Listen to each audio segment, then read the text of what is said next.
austerity has left our schools in a kind of a libertarian paradise, competing for any kind of private money and desperate for any test-driven incentives. This achieves many things, but education is not one of them.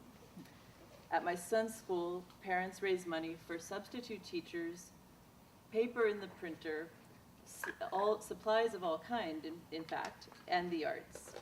Many of our schools are much, much worse off.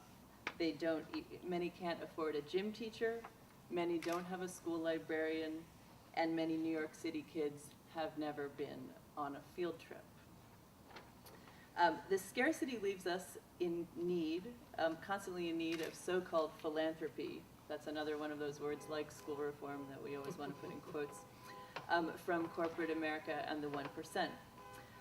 One Park Slope Schools, that's Park Slope in Brooklyn, website thanks the real estate giant Corcoran, calling it our marquee sponsor. In return for such genuflection, the 1% is looting our schools. Our neighborhoods continue to be bombarded with charter schools that could not exist without financial and corporate elites, and are accountable to no one, not to parents, not to our elected officials, not even to the Department of Education, which is at least overseen by an, in theory, democratically elected mayor. Some of the 1% just wants to make profits from the technology, the testing, the curriculum, the other places for-profit charters, and here in New York, education management companies. But I get most worried about those do-gooders. There are plenty of punk-ass profiteers in the mix, but the bigger story is the class power grab. The logic of austerity works this way: starve our schools and then allow them to be controlled by any billionaire with a checkbook. We have stopped thinking of public schools as part of the commons, governed by and for the people. Our schools have become a cause for the wealthy and laboratories for 3 ideas that serve only their interests.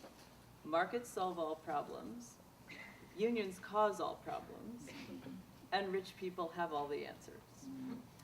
It's fairly obvious that the rest of us don't have a lot to gain from this genius trifecta of concepts. And that is probably why resistance to the agenda of the so-called reformers is growing. Many teachers have been discouraged by how readily their unions have conceded to this assault of testing, privatization, and austerity.